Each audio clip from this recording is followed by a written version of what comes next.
Parto akan ditangkap oleh rezim Orde Baru karena dia menirukan suaranya Sudarmono yang paling persis cuman Parto pada saat itu. Sebagai rakyat Indonesia.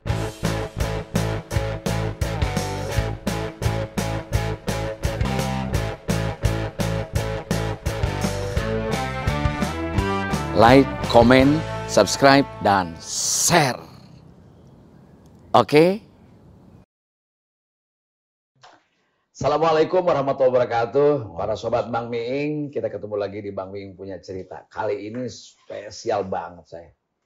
Saya menghadirkan tamu, bahkan saya hadir di kediamannya, di rumahnya. Ini sih sohib lama banget. Seangkatan, bahkan rival dalam segala festival panggung, festival lawak. Selalu kita sama-sama finalis, dan ceritanya memang sangat mendalam. Dan sampai di radio pun kami bersama kerja. Dan Anda mau tahu siapa namanya? Edi Supono. Nama aslinya Edi Supono, tapi mungkin masyarakat semuanya dari anak kecil sampai orang tua mengenal dengan Parto Patrio. Assalamualaikum. Waalaikumsalam.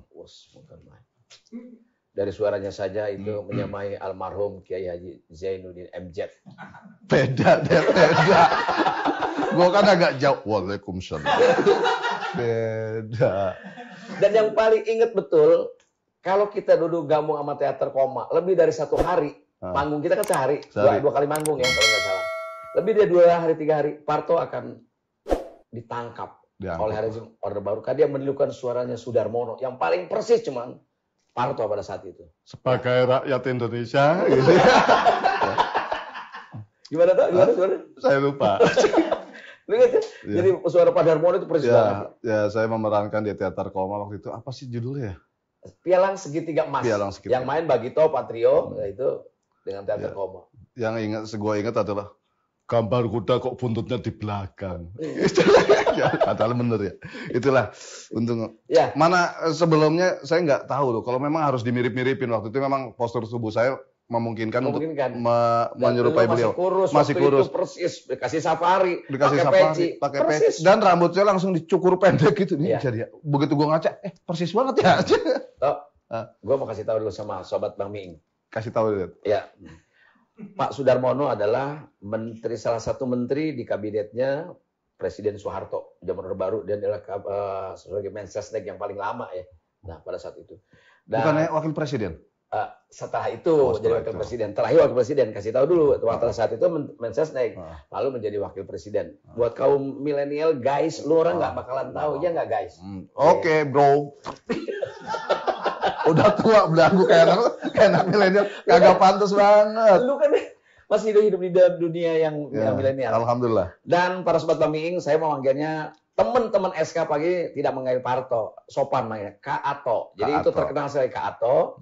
Dan kalau ngobrol sama dia, nggak tahu gue mesti gali dari mana dulu nih ya. Jadi tahun 78, Bagito berdiri, lalu ada lomba lawak, dan kami masuk final. Dan kelompoknya Kak Ato ini namanya Tolbing. Tolbing itu Edi Supono, Parto ini, lalu Eman, dulu namanya Kurniadi. Eman itu sekarang 4 sekawan, itu dikasih nama Madidin.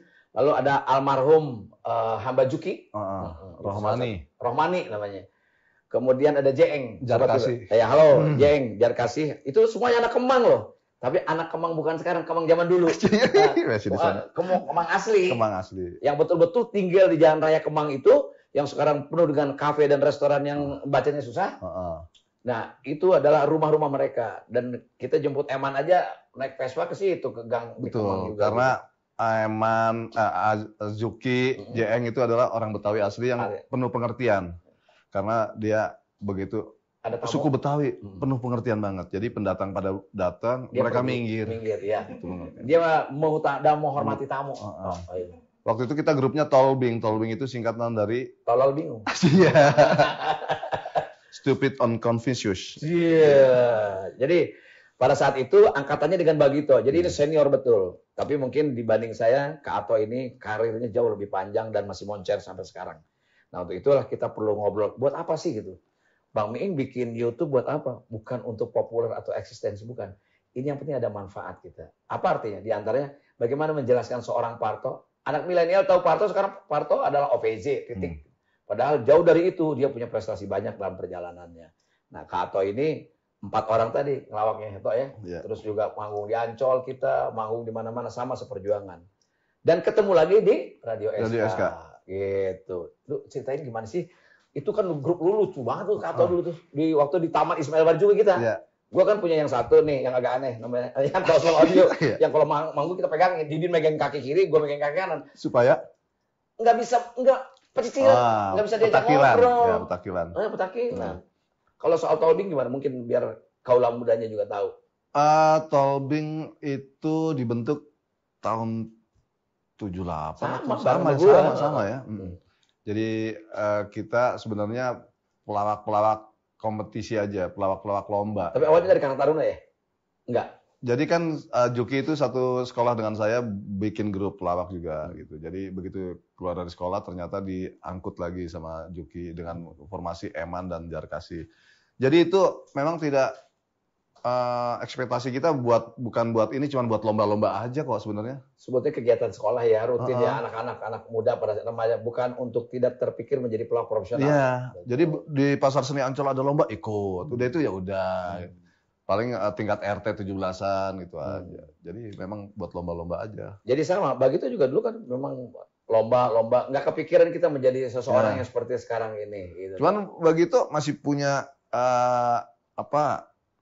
kan situ motornya, jadi ke depannya harus gimana? Kalau kita kan dulu bebas mau kemana? Ada lomba, ayo latihan kumpul, nggak ada ya udah. Kalau begitu kan masih ada motornya. Terus dari Edi Suparno jadi Parto tuh gimana sih? Itu awalnya dari SK. Di SK ya, dari SK. Masuk SK tahun berapa ya? Barang Eman ya? Eman gue jemput soal anak Vespa waktu itu. Iya, lagi tidur. Udah gitu Eman belum makan. Belum makan. Loh, itu belum datang, gue belum makan. Jadi setelah si Eman, terus Ari sama Juki lomba kalau nggak salah juara berapa gitu. Baru si Juki kepikiran. Saya waktu itu masih kerja di Fried Chicken gitu. Saya ditarik ke situ. Tok bikin lawak lagi lo di Radio SK. Gitu. Nah, pada saat rekaman itu, kita setelah briefing rekaman kan di studio itu, ditanya, ceritanya lu ntar orang dari Jawa baru ke Jakarta, ntar gue tanya-tanyain gitu. Begitu tanya-tanya, namanya siapa mas? Si Eman tanya, nah gue mikir, kalau Edi Supono bagus banget namanya ya. Bagusan. Soalnya di situ ada Edi Sud, Edi Gomblo. Terus spontanitas gue inget ada teman gue namanya Warto, orang Jawa. Cuman gue ganti nama jadi Parto gitu. Itu spontan aja. Kebetulan lu bawain logat Tegal tuh dari zaman SMP ya? SMP. Oh, bukan hal yang baru ya. Baru dialek Tegal itu ya. Iya. Walaupun aslinya bukan orang Tegal kan? Saya lahiran Jakarta. Tapi keturunan Tegal. Campuran. Ada Tegalnya? Enggak juga. Orang tua ini campuran. Orang tua saya Purwokerto. Ibu, bapak Purwokerto, ibu Purwokerto. Jadi kita campuran gitu. Oh, iya. Jadi malu orang Purwokerto nyampur sama bapak-bapak orang Purwokerto. Jadi gua kalau nggak nyampur nggak jadi. Jadi nggak ada Tegalnya, tapi paling nggak Banyumas, Purwokerto itu hampir sama Tegal, Brebes gitu. Pokoknya ngapak lah ya. Jadi sama halnya waktu gue jadi tukang sayur nama Dedi kebagusan. Kebagusan nih. Buat kaum milenial, pokoknya kalau zaman dulu kita nama bagus-bagus malah jadi bukan dijelek-jelekin, cuma dicocokin dengan casting kita. Cuman kita kasihan juga sama Miing, sama Parto gitu loh. Mereka yang cari duit, Edi Supono yang ngabisin kan. Edi Supono tanda tangan di itu. Iya betul. Miing juga dia yang ngabisin duitnya. Iya.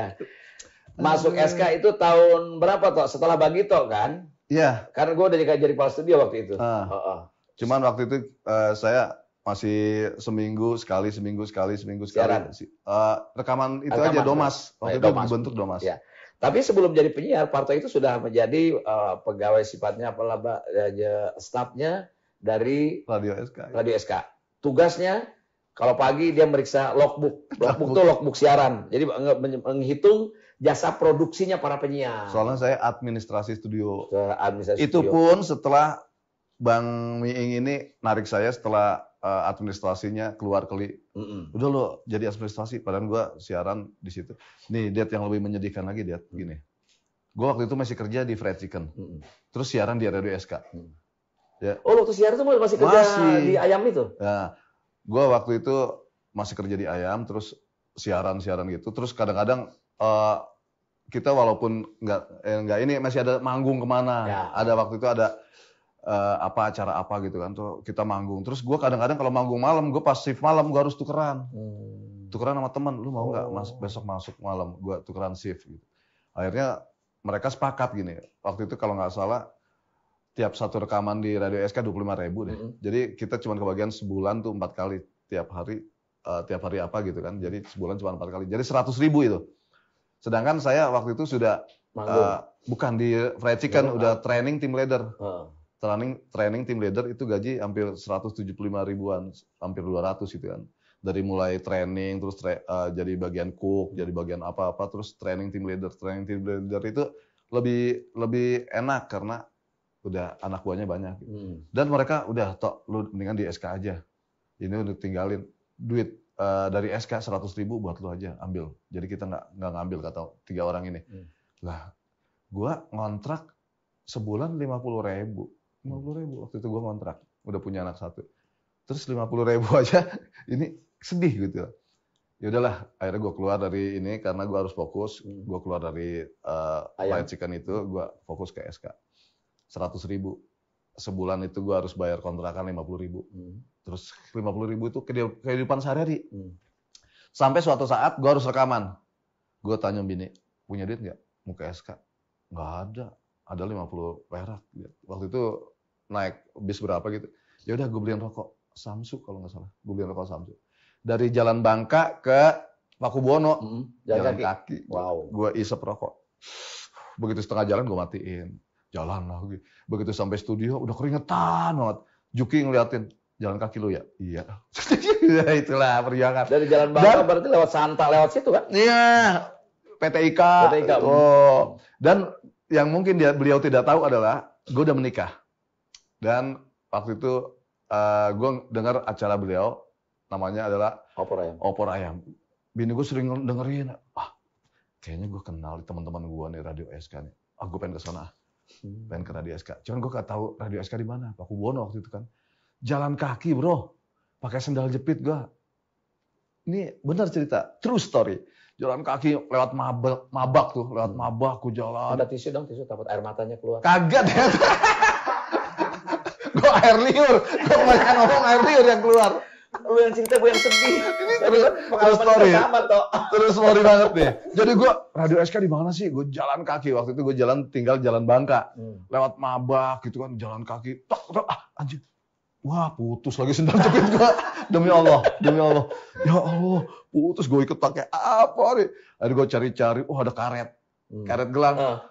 Gue masuk, gue ikut karet gelang. Jalan lagi, berapa 10 meter copot lagi. Nggak lama kemudian ketemulah dengan Bagito di ruang. Nah, gue udah tanya-tanya, ketemu, gue capek. Wah, lagi ketemu Pak Slamet kalau nggak salah. Ketemu siapa? Mas Didin, lagi rekaman, ntar ya tunggu. Pak Slamet tuh ya kan. Gitu. Udah tunggu, saya itu. Bener disambut dengan, Ed, waktu itu manggil gue Ed. Ya. Baik. Terus kami mana? Banyak penontonnya dalam studio. Wah, ternyata gini, enak ya. Udah perjalanan hidup. Dan ternyata di situ masuk, saya nggak taunya ditarik sama si Ari itu ke Radio SK. Kayaknya gue pernah ke Radio SK. Oh itu. Ya. Sedih banget. Untuk Sobat Maming, terutama kaum milenial, SK itulah Radio Suara Kejayaan 101,6 FM, radio humor pertama dan satu-satunya di Indonesia, dan banyak melahirkan para pelawak, diantaranya adalah Kak Ato atau saudara kita Parto Patrio. Tadi sudah sekelumit kecil perjalanannya sampai kapan dia di SK. Bahkan saya juga tidak pernah tahu. Dan hari ini baru mendengar kesaksiannya Parto jalan kaki dari Jalan Bangka. Bagi anak Jakarta yang tahu Jalan Bangka, coba di googling aja, dilihat. Lalu tarik lagi ke Jalan Pakubuwono. Kurang lebih mungkin ada kali 6 kilo ya, Tok? Lebih lah. Lebih ya? Lebih. Sekilonya berapa sekarang? Sekilo 45 sih. Itu juga yang ayam negeri. Kalau yang kampung sih lebih mahal gitu. Apalagi yang udah diwarnain ya. Iya, makanya. Nah, itulah Parto, dan alhamdulillah saya mengenal dia dari zaman dulu yang tadi jalan kaki sampai sekarang yang rumahnya penuh dengan senapan, senjata, dengan mobil, dengan segala kehidupan kemewahan. Satu hal tidak pernah berubah. Saya juga pernah kenal Anda di kontrakan Anda. Kontrakan Anda berdampingan dengan Didin. Ya, sama. Kami semuanya tidak ada perjalanan dan kami berdua tentu tidak akan pernah malu menceritakan tentang kemiskinan masa lalu. Kami justru bangga kalau namanya from nothing to be something ya. Jadi dari sesuatu yang tidak ada menjadi ada. Kalau bahasa Cinanya, Kalau Cina kuno nggak boleh diulang. Enggak. Untuk itu saya nggak minta dia ngulang. Nggak bakalan sama loh. Cina keraton. Ya. Kato, kita lanjut. Di SK, saya sempat jadi station manager. Jadi kepala studio. Kato masih administrasi. Lalu naik menjadi ketemu dengan Eko dan sebagainya. Ceritain pertemuan menjadi Patrio. Ya, jadi saya sebelumnya punya grup juga di situ Domas. Kita punya rekaman juga tiap hari apa gitu. Eko. Anggotanya Mas Ari, almarhum. Mas Ari itu adalah partner saya siaran kalau pagi cerita kota. Lalu Kak Ato, Eman, Juki. Ya, Eman itu adalah anggota 4 sekawan, ya yang sekarang. Juki. Nah, hamba Juki yang sudah almarhum. Jadi gini, di administrasi saya pegang administrasi studio. Kalau saya nggak masuk kerja itu bukan kantor. Karena saya bagian ngetik, malah ngetiknya masih manual. Plesak. Yang panjang yang gede itu kan mesin ngetiknya ya. Dah. Ya, betul. Sebentar. Gua kasih kesaksian kepada sobat Bang Wing. Jadi kantor itu di lantai 2 siaran, otomatis yang kedengaran musik hanya di atas. Administrasi dan manajemen ada di bawah. Tidak ada kantor terasa kalau tidak ada Parto datang. Sebab apa? Yang bunyi cuma mesin itu. Tak. Iya benar. Sama ngambil hadiah. Dan satu hal, gue ceritain nih soal dia. Dia ngambil hadiah. Jangan sampai iya. Kalau ngambil hadiah dia itu, kan pasti yang mendapat kuis itu perempuan. Harus menyerahkan fotokopi KTP. Terus diintip, digordeng. Kalau kira-kira nggak bagus yang datangnya, selain ke orang. Kalau bagus langsung, ada apa deh? Wah, itu Parto. Jadi artinya walaupun dia bagian administrasi, dapat ceweknya itu sama dengan penyiar. Punya kuasa. Punya kekuasaan itu. Dan kalau tanggal 28 saya nggak masuk, penyiar ketar-ketir. Kelabakan. Nggak ada yang hitung jasa produksinya. Jasa produksi nggak ada yang hitung. Jadi kita ada buku, tiap penyiar itu menuliskan dari jam berapa sampai jam berapa siaran dan tiap hari saya harus hitungin. Misalkan penyiar ini dari jam segini dan totalitas penyiarannya itu di jumlah sama saya gajinya berapa. Kalau saya nggak ngitung, mereka nggak gajian. Betul. Kalau misalnya Parto jahil aja dikurangi, harusnya misalnya 45 jam. Bikin aja sama dia 17 atau 18. Ya kagak lah, gue makan duit haram itu. Kasihan. Maksud gue kalau lu jahil. Iya. Lu kan orang soleh. Cuman kan begini, mereka punya bukti juga. Penyiar itu punya buktinya, begitu gue cocokin. Oh iya benar. Ada RO-nya kan? Ada RO. Oh iya benar. Oke, langsung ke Tolbing ke Domas tadi, ke Patrio. Jadi waktu itu Eman pindah ke 4 sekawan, kita tinggal bertiga. Eko dengan Jejen, terus Topik Sapalas, waktu itu pernah juga Tejo bubar juga. Akhirnya Akri datengin saya, Tok bikin grup yuk. Akri itu awalnya apa? Fans ya? Fans radio kan? Fans radio. Dia itu basicnya bukan pelawak sebenarnya. Santren. Teater juga. Teater juga. Bikin grup yuk. Grup apa ya? Udah kita ini aja. Bikin bertiga. Namanya apa? Wow. Bikin loh. Wow. Apa kita tulis itu dah. Restu ibu, doa ibu, harapan ibu. Aduh apa gitu kita. Atau kayak yang di bak-bak truk itu kutunggu jandamu segala macam. Buset itu mah truk. Truk sih itu yang. Udah itu ketemu Patriot. Udah itu gue ingat banget kita minta advice sama Diba. Kata Diba, gue punya temen yang bisa baca Feng Shui itu. Akhirnya dapat informasi, Tok, kok ini T-nya harus dihilangin, Patrio aja. Oh ya Patrio. Jadi itu bisa singkatan lu juga. Kenapa? Patrio itu jadi Parto. Ri-nya Akri, O-nya Eko. Oh iya bisa juga ya. Udah disitulah. Ya. Tanggal 10 bulan 10 94 kita bentuk. 10 ya. Jadi 10 Oktober ya. Begitu kan 27 Oktober. 94. Ini 10 94. Ya, itu. Dan buat sobat Bang Ming, itulah sebuah sekelumit perjalanan orang. Ya mungkin kita tidak tahu kan rencana Tuhan ya, rencana Allah bahwa dari soal nama saja. Untung dia ketemu Diba. Diba itu adalah seorang penyiar senior, kakaknya dari Abdel Ahrian atau Cing Abdel. Nah kebetulan saya di Radio SK juga. Dan itu dikasih saran hanya membuang T aja jadi hoki. Kalau ada T-nya belum tentu ya? Belum tentu juga. Iya. Karena katanya sih grup lawak itu harus 6 atau 9 atau 3. Bagito. Patrio. Dan kita menjadi trendsetter. Akhirnya grup lawak teman-teman jadi 3 dari tadi 4, yang satu dibunuh. Jadi 3 lawak. Matiin orang itu. Iya kan? Oh itu kisahnya begitu ya? Iya gitu. Ya. Kami juga satu kandang di radio, tapi kan saya tidak tahu, begitu sibuk, nggak mungkin mencampur itu. Lu kenapa jadi patron kan? Nggak. Akhirnya pada saat itu kompetisinya sangat tinggi di sana. Walaupun tidak bersaing, tapi kompetisinya sangat. Artinya apa? Semuanya benchmarknya pada saat itu karena Bagito yang lebih dulu ada di sana, maka dia lebih dulu populer dan berhasil otomatis menjadi rujukan teman-teman yang muda. Nah kebetulan Kak Ato ini memang satu lifting ya, mungkin nggak tahu kalau umur sih mungkin di bawah gue atau ya. Sama. Wah, enggak. Kayaknya lu sama paman gue dah. Gue mah beda. Sama bapak lu sama. Beda sama Didin ya, sama Didin. 60 kan? 61. Oh, 61. Ya, sama Didin Lautik. Oh, beda setahun aja mau gue lo. Iya, emang lu berapa? Kato. Oke. Itulah perjalanan sampai dengan Patrio. Nah, Patrio akhirnya punya acara juga kayak Bagito kan? Jadi ngelaba. Masuk ke televisi dan lain sebagainya. Saya kira, nah, itulah fase-fase bagaimana seorang Parto berproses, bermetamorfosis dari Tolbing menjadi Domas, kemudian menjadi Patrio. Cuman begitu gua waktu masih di Domas itu ada pemicu gua, aduh, Bagito gila udah pakai pager, kita belum pakai apa-apa. Nah, pager itu udah kasih top tahu banget. Atau kasih tahu pager itu apa? Anak sekarang nggak tahu, disangka mager. Pager itu. Dia panggil. Pager. Jadi alat panggil gitu loh. Biasanya pakai dokter biasanya. Jadi kita musuhan sama orang, pacaran sama orang, bentak-bentak orang itu harus lewat operator dulu. Mbak, tulis aja. Ya, utang lu kapan dibayar? Ditulis. Dibaca. Kita baca. Alatnya mungkin segitu tuh. Lebih besar dari inilah gitu, lebih besar dari inilah. Googling aja pasti pager ada lah tulisannya. Ada googling pager dan itu adalah alat yang sangat pada saat itu prestis banget. Kalau sekarang mungkin handphone S10 misalnya gitu loh. Begitu gue lihat begitu, gila. Akhirnya Patrio lagi. Domas juga punya. Wah, gue waktu itu masih naik Mayasari Bakti. Baju biasa kagak mau masukin, gue masukin nih. Biar kelihatan. Kagak ada yang manggil-manggil, kagak ada yang bunyi-bunyi. Akhirnya kita iseng telepon sendiri, kirim sendiri gitu. Biar bunyi aja.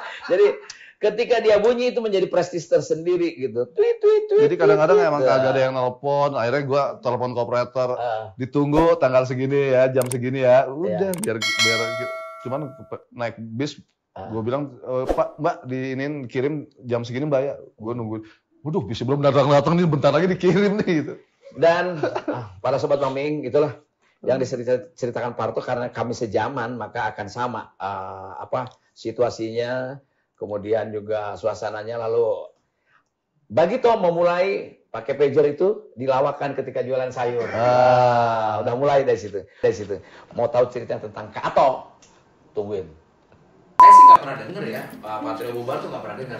Cuman kalau nggak nyatu sih, ya kelihatan. Ini gimana sih? Pernah bubar lah. Oh, pernah bubar. Bahkan orangnya etik, jadi jaga gitu. Kalau lo yang ngomong kan nggak apa-apa. Pernah bubar.